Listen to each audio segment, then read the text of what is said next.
We're going to, at least we're at a minimum very, very close, and I think we're beyond very close. And I want to thank Bibi for really getting in there and doing a job. We've worked well together, as we have with many other countries, both of us, with many other countries, which is the only way this whole situation gets solved. And I'm not just talking about Gaza. Gaza is one thing, but we're talking about much beyond Gaza. The whole deal. Everything getting solved. It's called peace in the Middle East. So today is a historic day for peace, and Prime Minister Netanyahu and I have just concluded an important meeting on many vital issues, including Iran, trade, the expansion of the Abraham Accords, and most importantly, we discussed how to end the war in Gaza, but it's just a part of the bigger picture, which is peace in the Middle East, and let's call it eternal peace in the Middle East. So this is far more than anybody expected, but the level of support that I've had from the nations in the Middle East and surrounding Israel and neighbors of Israel has been incredible, incredible. Every single one of them. This afternoon, after extensive consultation with our friends and partners throughout the region, I'm formally releasing our principles for peace, which people have really liked, I must say. And these are done not just routinely done, these are done with total consideration and working with the nations that we're talking about. All of these nations have made contributions to those suggestions. I want to thank the leaders of many Arab and Muslim nations for their tremendous support in developing the proposal, along with many of our allies in Europe. Europe has been very much involved, and as I was called by many of the European leaders, most of them saying, is this true? Are you really doing peace in the Middle East? This is the most incredible thing we've heard. Some think it's the biggest thing they've ever heard. They called just to find out, was it just a rumor or is it actually done? And then they said, have you spoken to the Arab leaders? Have you spoken to all of the other leaders that we have to get? A lot of people involved in this one. I also want to thank Prime Minister Netanyahu for agreeing to the plan and for trusting that if we work together, we can bring an end to the death and destruction that we've seen for so many years, decades, even centuries, and begin a new chapter of security, peace, and prosperity for the entire region. And I want to just say that my meetings and dialogue that we had with so many countries, Saudi Arabia as an example, the king is a phenomenal person. The Emir of Qatar, he's incredible people. UAE, and that's MBZ and ABZ. We're totally involved. These are the people that we've been dealing with and who've been actually very much involved in this negotiation, giving us ideas, things they can live with, things they can't live with. Pretty complex. I mean, after 2,000, 3,000 years, whatever it is, I guess it's got to be a little complex, or it would have been done a long time ago. The King of Jordan was with us, as you know, in the United Nations. The President of Turkey, President Erdogan, is a friend of mine, a strong man, but a good man. President of Indonesia, somebody who's an amazing leader. Prabowo, he is an amazing leader and respected by everybody. He was in the room with us. We were together with most of these people that I'm mentioning. Others were by phone or the next day. The Prime Minister and the Field Marshal of Pakistan, they were with us right from the beginning. Incredible. In fact, they just put out a statement that they fully believe in this pact. It just came out just as I was walking around. They said, sir, you have a big notice from the Prime Minister of Pakistan and from the Field Marshal that they back this 100%. President El-Sisi of Egypt, who's terrific. And these are people I've gotten to know over the years. I mean, I would say it started around 2015 and then went into 2016 when the presidency officially began. but I've known him actually for a long time, and there are many cases really great men. I can't say in all cases, but I will tell you in many cases they're great men, and some great women too. They tend to be mostly men, however, I will say that. But if accepted by Hamas, this proposal calls for the release of all remaining hostages immediately, but in no case more than 72 hours.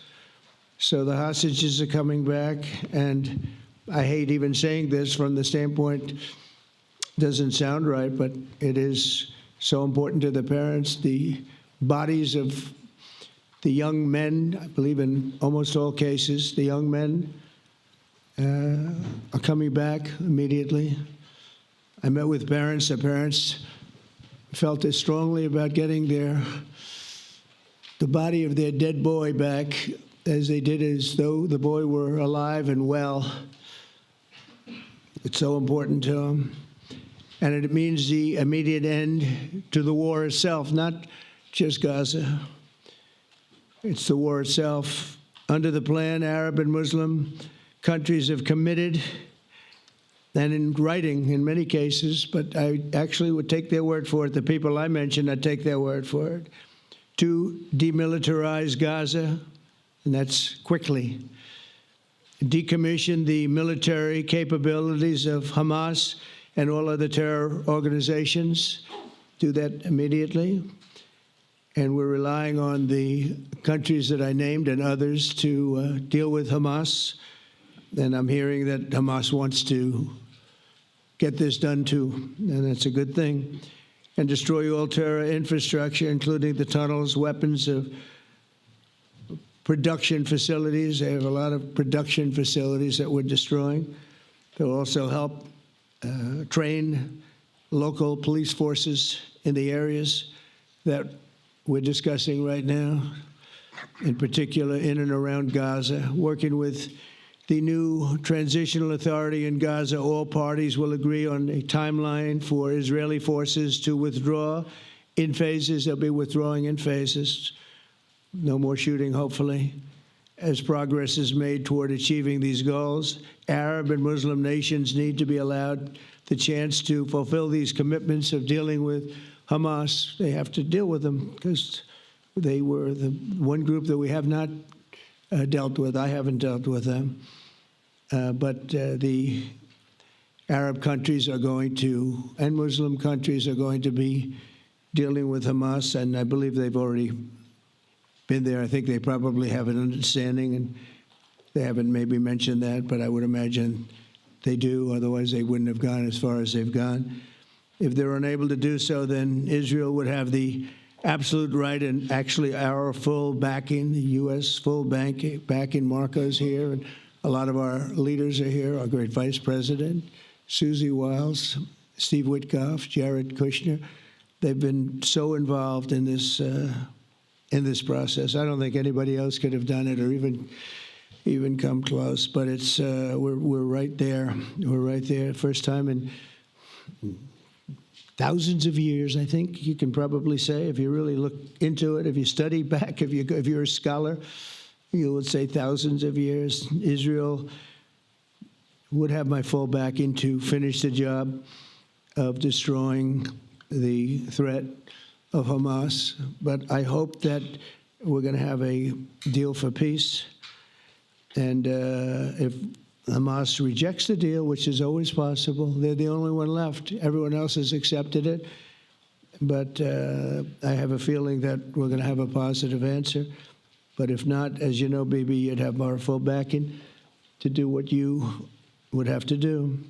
Everyone understands that the ultimate result must be the elimination of any danger posed in the region, and that danger is caused by Hamas. The tyranny of terror has to end, and this is, again, something that we're looking for. This is eternity. This is for forever. To ensure the success of this effort, my plan calls for the creation of a new international oversight body, the Board of Peace, we call it, the Board of Peace, sort of a beautiful name, the Board of Peace, which will be headed Not at my request, believe me. I'm very busy. But we have to make sure this works.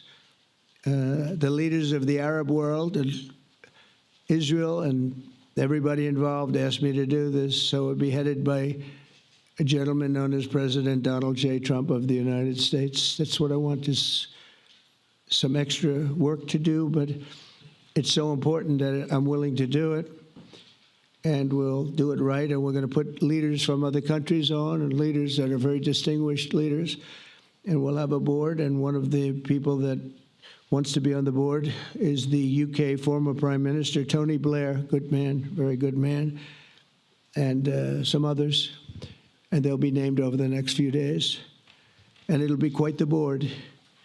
Working, everybody wants to be on it now. I don't know if that had anything to do. They named me and everybody else wanted to be on it. I guess they figure, well, he's a soft touch. He'll be easy to deal with. Working with the World Bank and others, it'll be responsible for recruiting and training a new government that will be made up of Palestinians along with highly qualified experts from all around the world. Hamas and other terrorist factions will play no role in the board, but they'll play no role in the governance of Gaza at all, directly or indirectly. As you know, thousands of Hamas leaders have been killed and soldiers have been killed. And we can never forget October 7th, but thousands have paid the price for that. And now it's time to get our hostages back and get back to trying to build something that's really great and very important. In our meeting today, Prime Minister Netanyahu was very clear about his opposition to a Palestinian state. And he continuously mentions October 7th, and I understand that. Most people do. And I understand and respect his position on many things, but what he's doing today is so good for Israel. And I noticed that they have large crowds gathering in Israel all the time, and they have my name up. They like me for whatever reason, Bibi, I don't know, but they do like me. But they say two things: please get the hostages back and please end the war. They've had it. It's had it. So I think it's a very popular thing you do, because he's a warrior. He doesn't know about getting back to a normal way of life, but he is a warrior, and Israel's lucky to have him. But now the people want to get back to peace. They want to get back to normalization in a true sense. Several countries have foolishly recognized the Palestinian state. As you know, some of our European friends, allies, good people, but they're really, I think, doing that because they're very tired of what's going on for so many decades. They've been presidents and prime ministers for years, and during this time, having to do with the Middle East, all they're doing is talking about the same thing over and over. They want to see it get back, and nobody wants that more than me, or I believe Bibi too. But the people of Israel want it. They really want it. They want the hostages back. That includes the probably 32 bodies that we're talking about, 20 people that are living, 32 or so people that are dead, and they want to have peace. So let us not forget how we got here. Hamas was elected by the Palestinian people. Israel withdrew from Gaza thinking they would live in peace. Remember that a long time ago? They withdrew. They said, you take it. This is our contribution to peace. But that didn't work out. That didn't work out. It was the opposite of peace. They pulled away. They let them have it. And I never forgot that, because I said, that doesn't sound like a good deal to me. As a real estate person, I mean, they gave up the ocean, right? Ron, they gave up the ocean. They said, who would do this deal? And it still didn't work out. They were very generous, actually. And they gave up the most magnificent piece of land in many ways in the Middle East. And they said, all we want to do now is have peace. And that request was not honored. Instead of building a better life for the Palestinians, Hamas diverted resources to build over 400 miles of tunnels and terror infrastructure, rocket production facilities, and hid their military command posts and launch sites in hospitals, schools, and mosques. So if you went after them, you'd be after them, and you wouldn't even realize you ended up knocking out a hospital or school or a mosque. A terrible thing, terrible way to have to fight. No fight is good, but that's a real bad one. So there are many Palestinians who wish to live in peace. Many. I've seen so many of them. And they have support. And I challenge the Palestinians to take responsibility for their destiny, because that's what we're giving them. We're giving them responsibility for their destiny, fully condemn and prohibit terrorism and earn their way to a brighter future. They don't want the life that they've had. They've had a rough life with Hamas.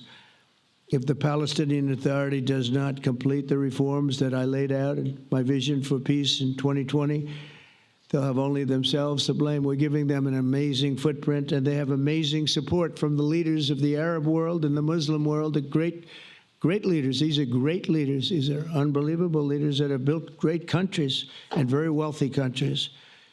What the future holds for the Palestinians, no one really knows, but the plan that we put forward today is focused on ending the war immediately, getting all of our hostages back, getting everything back. Hard to believe when you even say it. And creating conditions for durable Israeli security and Palestinian success. Israeli security is going to be involved. We're going to help you. We'll be there with you in terms of helping with security. We want to make sure it works. We just want to make sure it works. There shouldn't be a shot fired. Now, there will be, I guess, because that's the way it seems to be, but they shouldn't have to be within a few days. There shouldn't have to be a shot fired. And maybe for eternity. Wouldn't that be nice? I hope it's true. I can tell you the leadership of that region feels that there's a good chance of it being true. So this will lead to this agreement that we're talking about will lead to a sustainable long-term peace. No president in history has been a greater friend of the state of Israel than I have, in addition to negotiating the Abraham Accords. I like to say it that way because the real people, that's what they call Abraham. I would say Abraham, but it's so much nicer when you say Abraham. So much more elegant. But the Abraham Accords are amazing. Jared, you did that along with your group of geniuses, and nobody thought that could be done. We have 4 countries, and sleepy Joe Biden didn't do a thing. He didn't even know what the hell they were. He should have had them fold up. But I think this will also lead to packing them. And who knows, maybe even Iran can get in there. I hope, we hope we're going to be able to get along with Iran. I think they're going to be open to it. I really believe that. But they could be a member. I long ago said, I'll bet you at some point Iran will be a member of the Accords. And little did I realize it was going to take this turn. That was some turn we did with the B-2s.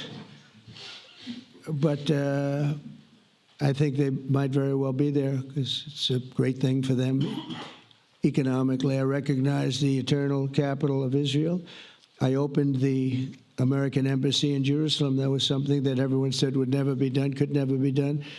Virtually every president for many, many years, for decades, would campaign on making Jerusalem the capital of Israel. They campaigned on it over and over. Is that right, Steve? Is that right? Everyone, and when they got to it, and I understand why now, because it was so. When I got to office, I campaigned on it too. I said, we're going to make it. And then I'd get calls from the leaders of various countries saying, please don't do it. Please don't do it. It'll end the whole world. Please don't do it. And finally, I just didn't say anything, and I did it. People were calling me before I did it because I heard I was going to do it. And leaders of countries were calling me. And I think it was on a Thursday that I did it. And they'd call me Monday, Tuesday, Wednesday, 3-4 times a day. And I said, tell them I'll call them back on Friday. And I announced it on Thursday. And I called them back, the biggest people in the world. And they said, you've done it. I said, done what? You've made the capital of Israel, Jerusalem. And we wanted to talk yet. I wish you called me a little sooner. Maybe I could have done something about it. So that was a lot easier than getting into an argument, because I knew what they were calling about. And you know what? It turned out to be amazing. Everybody thought it was going to lead to the end of the world, right? The end of the world, Ron. That's what they said. It didn't lead to anything. it just led to something that I promised and something that was very, very popular for Jewish people and a lot of other people, too. I recognize Israeli sovereignty over the Golan Heights, and I cut taxpayer funding to the corrupt United Nations Relief and Works Agency. And United Nations was interesting because, as you know, a few days ago, they introduced me. Ladies and gentlemen, the President of the United States. I'm looking at my teleprompter, and the thing was dead, stone cold, dead. The thing's up here. I have a long, beautiful speech to make. I'm back 30 feet back, and I'm saying, they're introducing me. There's nothing on my teleprompter. So, but I made a speech. I actually got good marks. You think Biden could have done that? I don't think so. I don't think he could have done that. I don't think too many people could have done it. But actually, it was actually more of a speech from my heart, if you want to know the truth. I think it was maybe better in certain ways because it was from the heart. It has to be from the heart. Otherwise, you're in big trouble. But I cut taxpayer funding for that very corrupt United Nations Relief and Works Agency, and nobody thought that would be done, and withdrew from the horrible Iran nuclear deal that was imposed upon Israel by Barack Hussein Obama and Biden. And I don't think Biden knew anything about it, though. I don't think he knows anything about it now, actually, if you ask him. He'd say, what is that? And we obliterated Iran's nuclear enrichment capacity, making it impossible for them to have a nuclear weapon, which they would have had probably in about 2 months from that. But I've never asked Israel to compromise its security, but we had big, strong talk. Nobody's been better to Israel. No president's been better to Israel than Donald Trump.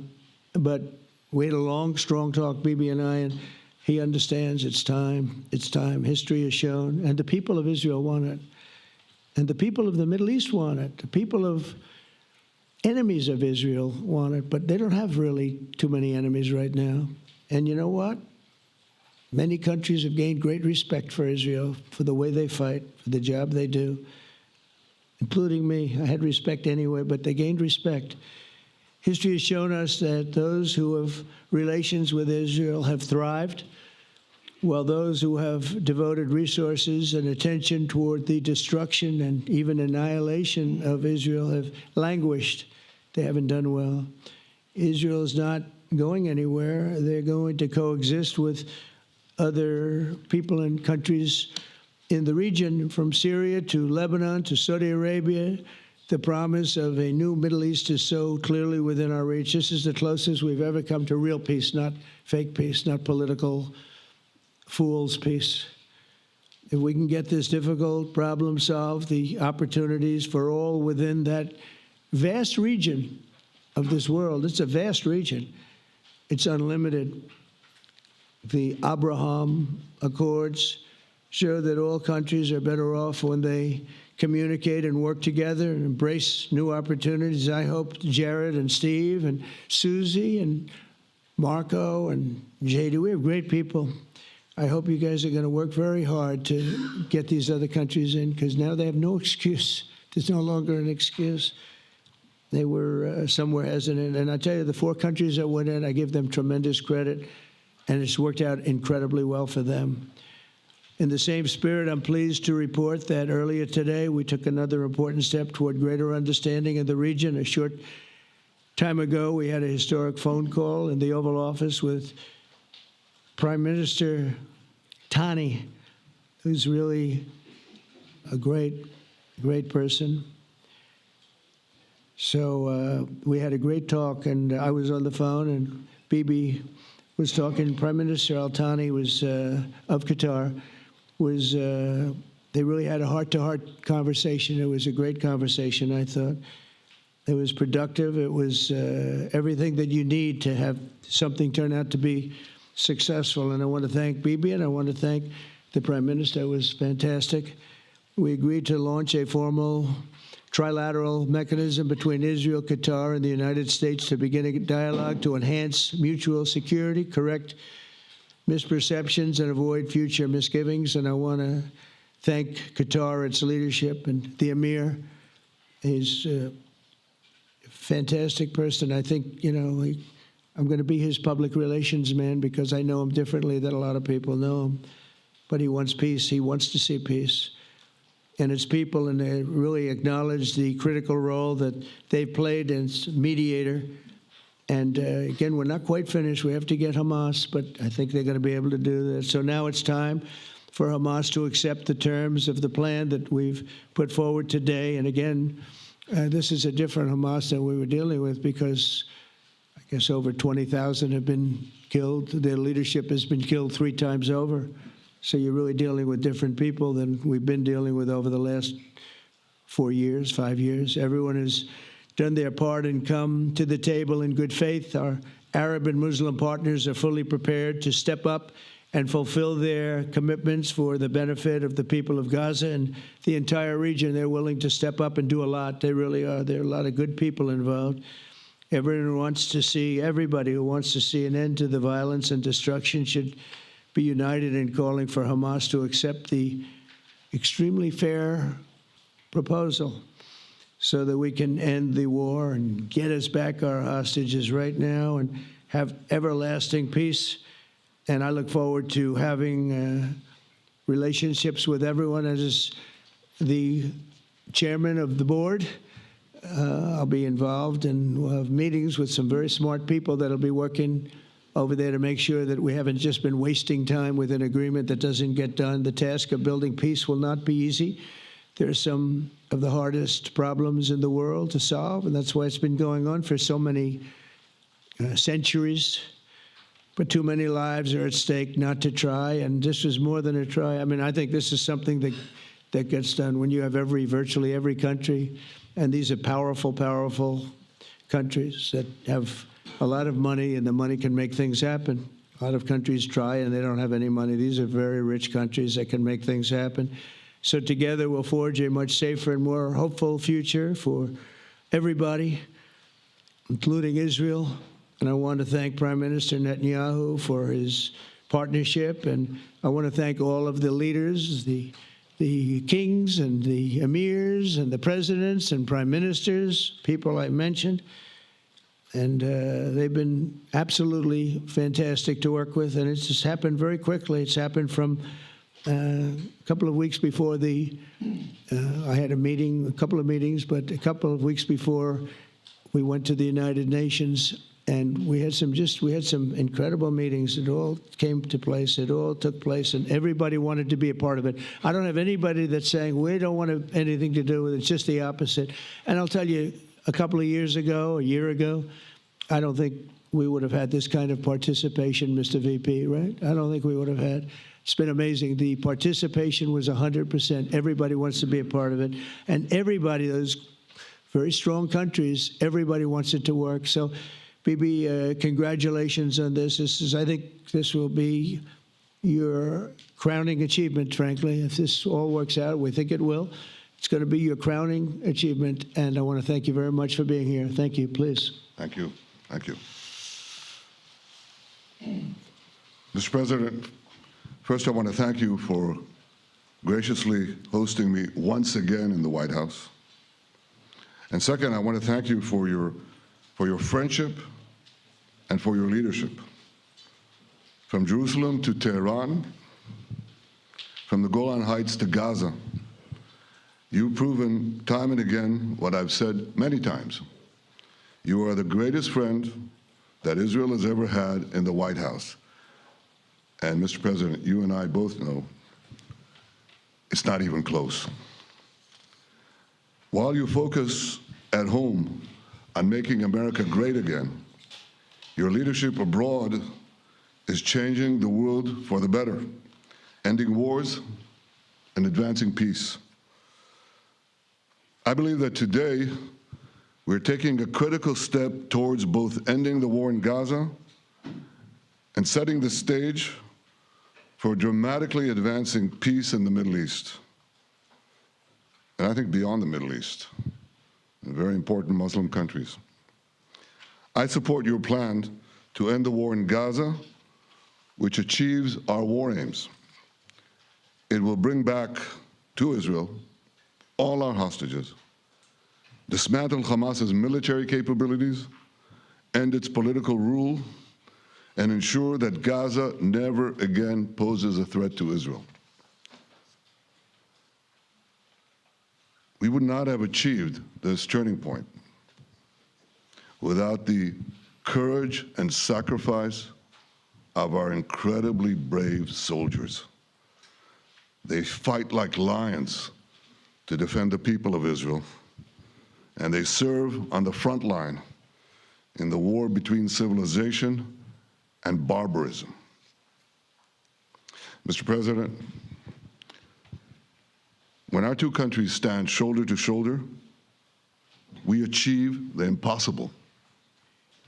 Just a few months ago, in Operation Rising Lion and Operation Midnight Hammer, we struck a decisive blow against Iran's nuclear and ballistic missile program. Your bold decision to send those B-2s made the region safer and the world safer. Now, under your leadership, we're taking the next step to win the war and expand the peace. Your plan is consistent with the 5 principles my government set for the end of the war and the day after Hamas. Everybody asks, what is your plan for the day after Hamas? Here's our plan. Passed it in the cabinet. All our hostages, both those who are alive and those who died, all of them will return home immediately. Hamas will be disarmed. Gaza will be demilitarized. Israel will retain security responsibility, including a security perimeter for the foreseeable future. And lastly, Gaza will have a peaceful civilian administration that is run neither by Hamas nor by the Palestinian Authority. If Hamas agrees to your plan, Mr. President, the first step will be a modest withdrawal, followed by the release of all our hostages within 72 hours. The next step will be the establishment of an international body charged with fully disarming Hamas and demilitarizing Gaza. I appreciate your willingness to lead the body, Mr. President. I really appreciate it because you have a lot of things to do, and this is important. And it reflects the confidence that this will give everyone, that things will be followed up on all the commitments made. The fact that you're taking this on, I think, helps a lot to make sure that everything flows in the direction that we want. Now, if this international body succeeds, we will have permanently ended the war. Israel will conduct further withdrawals linked to the extent of disarmament and demilitarization, but will remain in the security perimeter for the foreseeable future. I think we should understand that we're giving everybody a chance to have this done peacefully, something that will achieve all our war objectives without any further bloodshed. But if Hamas rejects your plan, Mr. President, or if they supposedly accept it and then basically do everything to counter it, then Israel will finish the job by itself. This can be done the easy way, or it can be done the hard way, but it will be done. We prefer the easy way, but it has to be done. All these goals must be achieved because we didn't fight this horrible fight, sacrifice the finest of our young men to have Hamas stay in Gaza and threaten us again and again and again with these horrific massacres. Mr. President, I was encouraged by your clear statement at the UN against the recognition of a Palestinian state. That would be an outcome that, after October 7th, would reward terrorism, undermine security, and endanger Israel's very existence. As for the Palestinian Authority, I appreciate your firm position that the PA could have no role whatsoever in Gaza without undergoing a radical and genuine transformation. In your 2020 peace plan, which you mentioned just now, you made clear what that transformation requires. It's not lip service. It's not checking a box. It's a fundamental, genuine, and enduring transformation. And that means ending pay to slay, changing the poisonous textbooks that teach hatred to Jews, to Palestinian children, stopping incitement in the media, ending lawfare against Israel at the ICC, the ICJ, recognizing the Jewish state, and many, many other reforms. It won't come as a surprise to you that the vast majority of Israelis have no faith that the PA Leopard will change its spots. But rather than wait for this miraculous transformation, your plan provides a practical and realistic path forward for Gaza in the coming years, in which Gaza will be administered neither by Hamas nor the Palestinian Authority, but by those committed to a genuine peace with Israel. I think this can be not only a new beginning for Gaza, I think it can be a new beginning for the entire region. Under your leadership, we can re-energize, well, I've got to contribute my own, we can re-energize the Abraham Accords. That's what it's called in the original Hebrew, Abraham. Abraham is fine, Abraham, however you want to call it. Under your leadership, Mr. President, we can re-energize the Abraham Accords that we forged 5 years ago. We can expand them to many more Arab and Muslim nations that choose moderation over extremism. I think there's an opportunity here. It's not going to be easy, it's tough going, but I think if we succeed, you're absolutely right. We're going to open possibilities that nobody even dreamed of. But I think we dream of them. As you've told me, Mr. President, and you've told the world many, many times, you said, remember October 7th. Remember October 7th. And we do. We will never forget the horrors of October 7th, and we will do whatever is necessary to make sure they don't happen again. Since October 7th, Israel's enemies have learned a hard truth. Those who attack us pay a heavy price, but those who partner with us advance progress and security for their peoples. President Trump just said it, it's also in the Bible. It says, those who will bless you will be blessed, and those who will curse you will be cursed. And that's actually what is happening. We want the blessings. I think we've done a lot in the past 2 years to end the curse. We're not finished, but we've done a lot. And we've done a lot together to end the curse. I want to thank your entire team for their efforts to get to this point.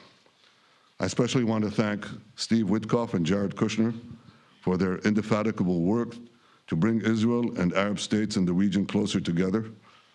I am deeply grateful to both of them for their work. We had a phone call today just to make it clear. I said to the Prime Minister of Qatar, Israel was targeting terrorists, wasn't targeting Qatar. And of course, we regretted the loss of the Qatari citizen, wasn't our target. And I very much appreciate President Trump's proposal to have a trilateral body, the United States, Israel, and Qatar, to work out respective grievances. There are quite a few. But if we could try to mitigate them or put it on a different footing, I think that'll be good for everyone. Above all the people, the fine team, the many helpers who've done this, I want to thank you, Mr. President. History has already shown that under your leadership, Israel and America can change the face of the Middle East. And today I'm hopeful that your plan to end the war in Gaza will do so again and do so soon. It will free our hostages, end Hamas's tyranny in Gaza, and enable a more secure and prosperous future for the peoples of our region. Thank you, Mr. President. May God bless America. May God bless Israel. May God bless the indispensable alliance between our countries. And may I add in Hebrew, may we all be inscribed in the book of life. Thank you. Thank you very much, Bibi.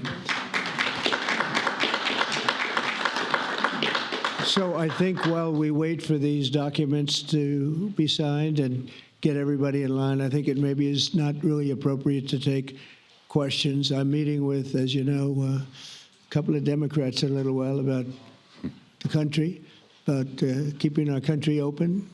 They're going to have to do some things because their ideas are not very good ones. They're very bad for our country. So we'll see how that works out. But this is something that was really historic today. This was something that was amazing. I think, Bibi, I mean, depending on you, I think while we're waiting for signatures and waiting for approvals from a lot of different countries that are involved in this, we probably shouldn't take questions? Or would you like to take a question or two from perhaps a friendly Israeli reporter, if there's such a thing? That's a very, very tough proposition. But I would think, Mr. President, that I would go by your instinct that this is, we'll have enough time for questions. Let's settle the issue first, I think. No. Thank you very much, David. Thank you.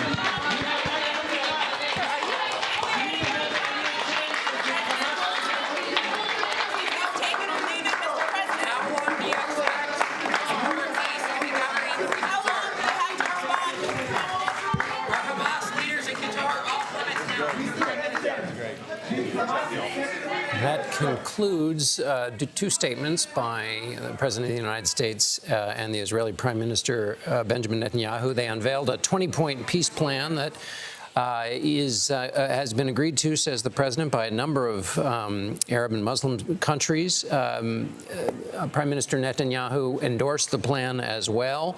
They both referred to it as a historic turning point. The big question left over after this is what Hamas believes. It was neither consulted, nor do we have any idea about what the group, how the group will respond. So let's turn now to Weijia Zhang, our senior White House correspondent. Weijia inside the press room where no questions were allowed. Weijia, your reaction?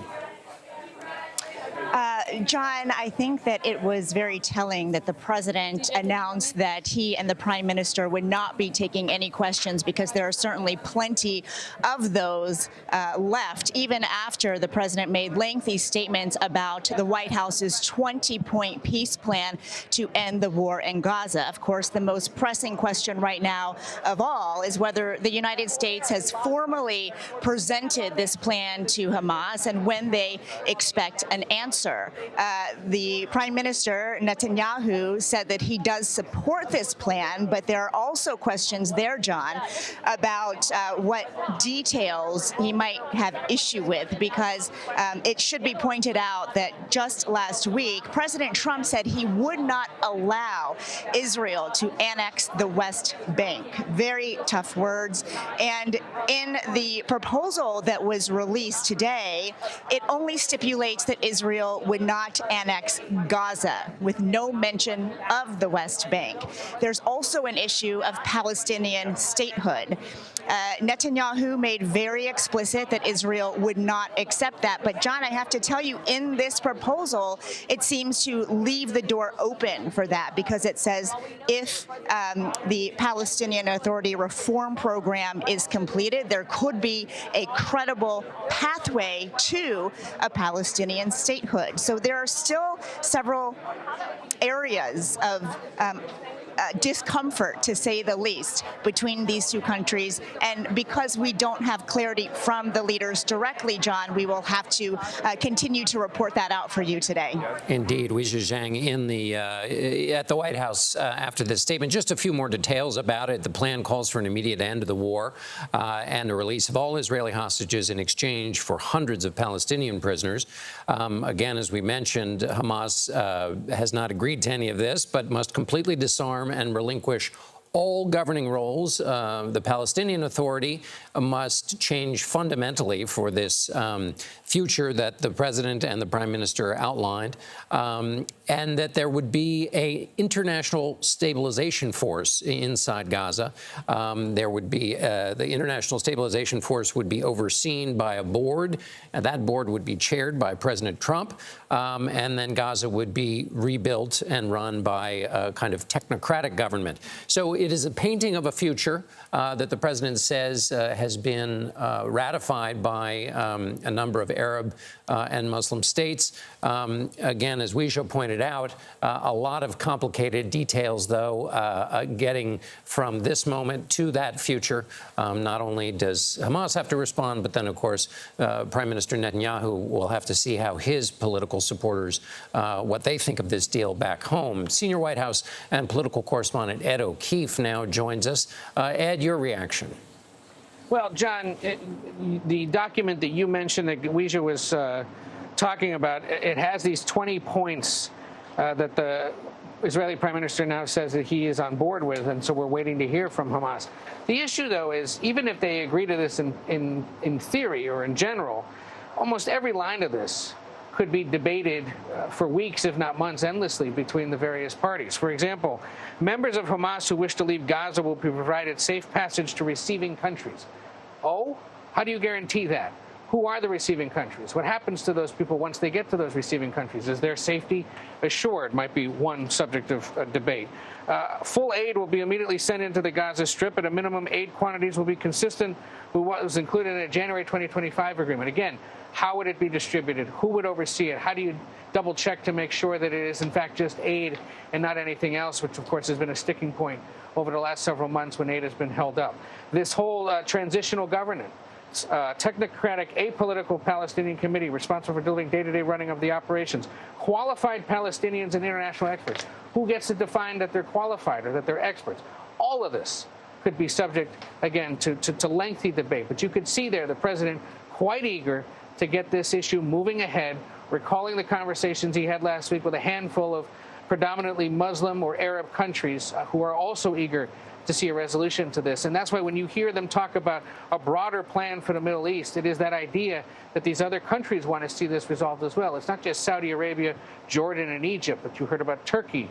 Indonesia's been involved, and other countries in that broader region who would like to see peace and would like to see economic investment as well, both in Israel and the Gaza Strip and the redevelopment there, but across that region. So lots of work for a president to do on the same day as he mentioned that he now has to walk into a tricky domestic meeting and conduct some diplomacy there between Republicans and Democrats over whether or not the federal government is going to keep the lights on after tomorrow night. We know the two Democratic leaders, Chuck Schumer and Hakeem Jeffries, are on their way over here right now for a meeting that was scheduled to begin about 14 minutes ago.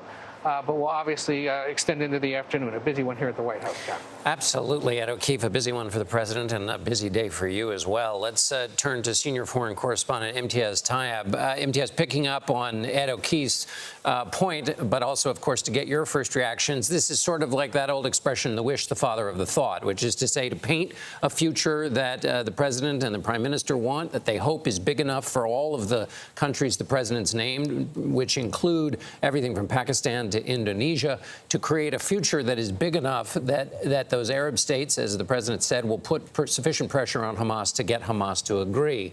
That's a big ask. Your reaction to this today?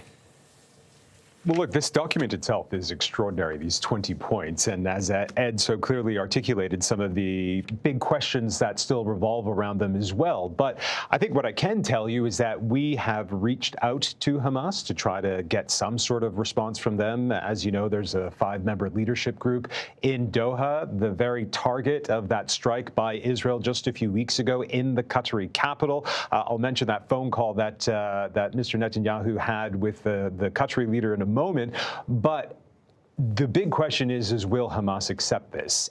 It seems like, given the pressure and the influence that Qatar has, that there is a reasonable chance that the Qatari leadership, or rather the Hamas leadership, will. They're under extraordinary pressure, not just from Qatar, but indeed from your average Palestinian who has suffered really under 2 years of terrible war. But one of the things I think that struck me the most, John, is something that you nodded to, which is the real sort of globalization of this proposal. You'll remember we once had a Biden proposal, and then we had an earlier Trump proposal. This proposal, which is the most detailed, is again one of the most globalized. There, as we've been hearing from President Trump himself repeatedly, Arab countries, Muslim countries, European countries, who have all wanted to see some sort of solution in Gaza. But what I'd also add is what was so interesting listening to both the president and the prime minister is that Prime Minister Netanyahu, in his statement,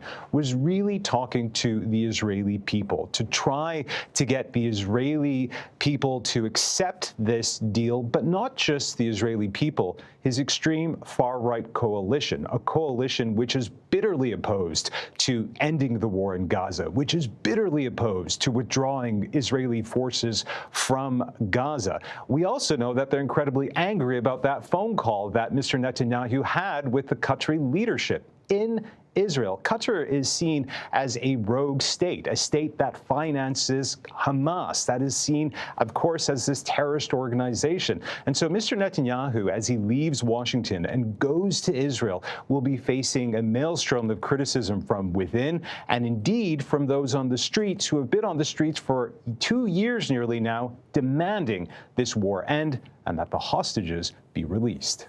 John. Imtiaz Tayeb, thank you so much. I think as a final concluding point, we've between Imtiaz and Ed O'Keefe and we can really embrace the old cliche that the devil will be in the details of this sweeping announcement made today by the president and the prime minister of Israel about a 20-point plan for securing peace in Gaza. We will report on all of those details from now until many months to come. Our coverage will continue on CBS News 24/7, your local news, and tonight on the CBS Evening News. This has been a CBS News Special Report. I'm John Dickerson.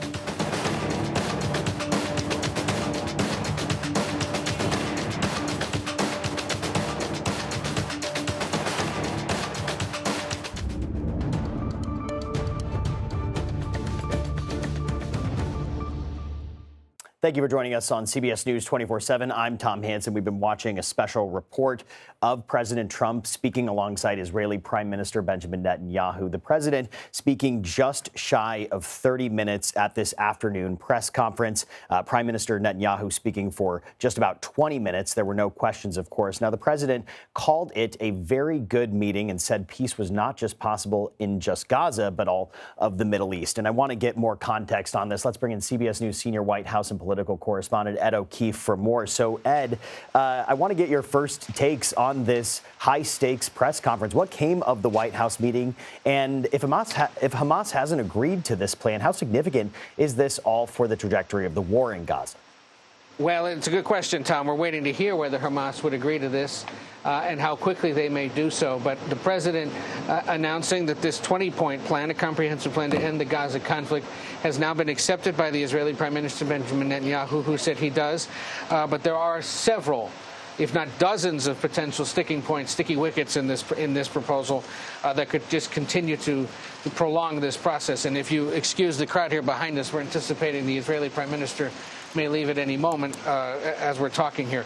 Among the topics discussed in this 20-point plan, the idea that Gaza will be, quote, de-radicalized, terror-free zone that does not pose a threat to its neighbors, that it will be, quote, redeveloped for the benefit of the people of Gaza who have suffered more than enough, that if both sides agree to this proposal, the war will immediately end.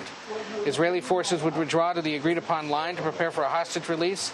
All military operations, including aerial and arterial bombardment, will be suspended. You see that map there. This is a White House-provided map of how Israeli forces would withdraw over the course of the agreement happening back towards Israeli borders and out of the Gaza Strip.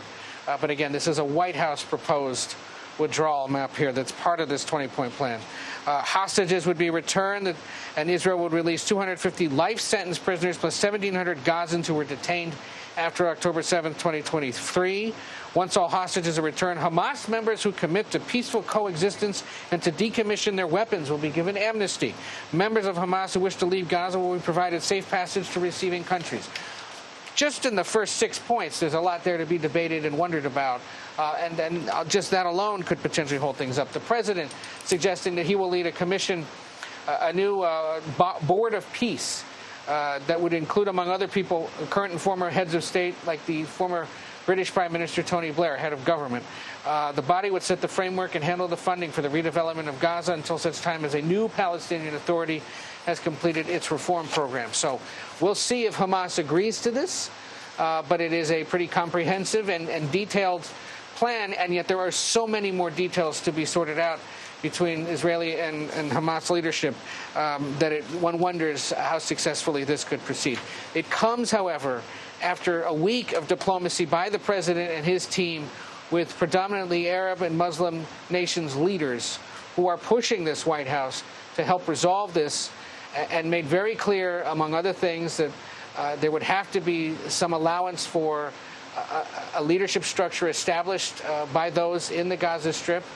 There were demands that the United States ensure that Israel never occupies the West Bank, but there's nothing in this document regarding that, just that it won't occupy Gaza, and a real hope across the region that there will eventually be peace and economic prosperity, but it's still a long way away. That is no doubt the case, Ed, and so many questions still yet to be answered, including, like you said, will Hamas agree? What's the timeline of any formal presentation to Hamas? How realistic are the terms of this proposal, the execution of the proposal, and who's on this board of peace, which we'll find out in the coming days, presumably. Based on what we heard from Prime Minister Netanyahu, do the U.S. and Israel appear to be on the same page over the next steps for the war in Gaza and the withdrawal? I don't think we heard enough to know that for certain, Tom. They didn't take questions, and that's part of the reason why, because you could have immediately exposed some differences in the details here. But the White House will be pleased that the Prime Minister is going back to his country, having agreed in principle to this. And then the issue will be the follow-through and making sure that the two sides start talking if indeed Hamas agrees to this. And the president is just very eager to ensure that everything appears to be moving towards some kind of peaceful resolution, and that the other things that have been negotiated around this, like the Abraham Accords that he mentioned, that broad historic agreement between Arab countries and Israel, is able to be sustained, if not expanded upon, in the coming years. But that can only happen if this issue is resolved. So we'll see. Again, the big step next is, does Hamas even take a look at this and consider it and accept it? And then if so, how are those talks conducted? Who runs them? And to what extent does this White House really want to be involved in those details at a time when there are several other big challenges facing the White House, including domestic ones, like whether or not there's going to be a shutdown of the federal government beginning Wednesday morning? Yeah, speaking of that, that is the other big meeting happening today. But the president doesn't appear optimistic that a deal will be reached to avoid a government shutdown. So what is the president's position on talking with Democrats ahead of tomorrow's shutdown deadline? And what is he trying to achieve there? Well, he's happy to talk to them, and that the five leaders, the four from Capitol Hill and the president, are meeting at all is always seen as an encouraging sign as the hours tick down towards a deadline. But Republicans, united, have been pretty clear with Democratic leaders. You have to accept this extension that we've already passed in the House of 7 weeks of federal funding at the current levels.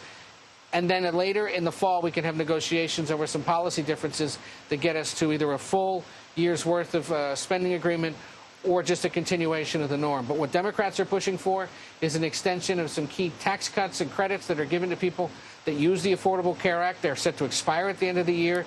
Costs would go up for health care for many Americans if that happens. Democrats warning this is a real political problem for Republicans if they allow them to expire. There are Republicans in competitive races next year who concede that, want to see some kind of negotiation. The Speaker, the Senate Majority Leader, John Thune, have said that's not something that should be negotiated right now. It can be negotiated maybe 7 weeks from now once funding has been extended. We'll see if the president holds and agrees with those Republican leaders or starts to open the door a little bit to some kind of negotiation. There's also a possibility that Democrats may come to them with some kind of counterproposal that says, hey, let's reopen the government for a week, maybe 10 days. There's some reports that that's what Leader Schumer of the Democrats is now pushing. What would that accomplish other than kick this just a little further into October is unclear. But prepare yourself, viewer and Americans, for several weeks now of stalemate between the two parties over some basic spending issues and the future of health care in this country. Yeah, we are all bracing for that. The White House news cycle moving at warp speed today. Ed O'Keefe, thanks for staying on top of all things coming out of the nation's capital. We appreciate it. We're going to take a quick break. Stay with us. You're watching CBS News 24/7.